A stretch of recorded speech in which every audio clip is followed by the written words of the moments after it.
What's up, YouTubers? This is your boy Big Metro Fan 12 coming to you with another video game review. And in this review, I'm going to talk about Mortal Kombat for the Nintendo Game Boy by Midway. Of course, there's like other versions of the game, like for Super Nintendo and Sega Genesis, for example. But I'm going to focus on the Game Boy version of it. And then, of course, this is a handheld port of the arcade classic Mortal Kombat.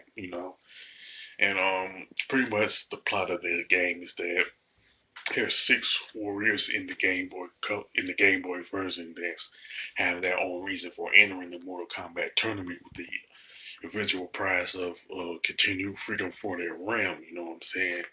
And for some reason, they don't have all the characters in the Game Boy version. Maybe because of the limitations of the Game Boy and everything. And pretty much the characters are Liu Kang, Sonya, Kato, Sub Zero, Scorpion, and Raiden, and they all of them have their own special moves and fatalities. You know what I'm saying? Of course, you have to do a certain moves like down, down, up, or whatever the fake, whatever motion that they have you do based on the character that you have. And, pretty much like the arcade and home console versions of Mortal Kombat. There's that Mortal Kombat Tower tournament. You know what I'm saying? And who you face, of course, is based on which character you pick. But at the same time, it's not. The Game Boy version is not as long as the home console versions or the arcade version of it. You know what I'm saying?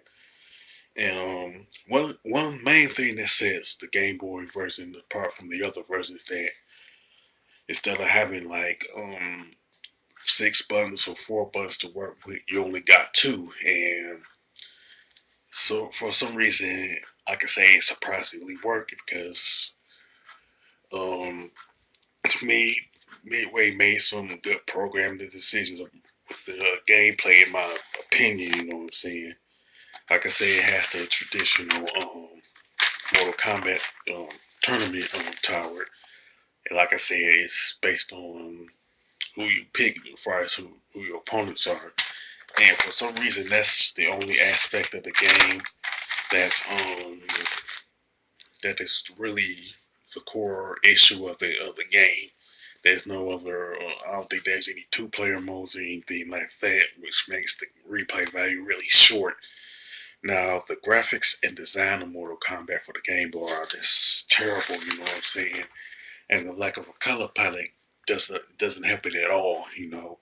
And like I said, the controls and gameplay of the Game Boy version of Mortal Kombat are actually good in that they was able to make the punches, kicks, special moves, and fatalities work with two buttons. But the gameplay and the controls did not save this game by a long shot. You know what I'm saying? Now the soundtrack is just as bad, if not worse, than the graphics and design and everything. And the replay value does suck because you got six players in the game and everything. I would say the Game Boy version of Mortal Kombat is probably the worst port of the arcade classic. I would say stick to the home console versions of Mortal Kombat, like the Super Nintendo version and the Sega Genesis version. Now, the Game Boy version of Mortal Kombat could have been good, but it's just come off as an unnecessary port of the arcade classic. So I give this game a 3 out of 10. If I was reviewing the Super Nintendo or Sega Genesis version, I would give you a higher score than a 3. You know what I'm saying? With that being said, if you play the Game Boy version of Mortal Kombat, you can mention it.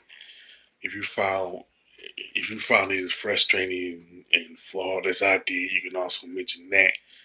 If you think one of the I would think that you would say that the home console versions are better. You know what I'm saying? Just mention which one is better than this turd fest. You know what I'm saying? With that being said, if you like this video, don't hesitate to click the thumbs up button. Don't forget to subscribe and hit that bell notification button too. This is your boy Big Metroid Fan 12 signing off.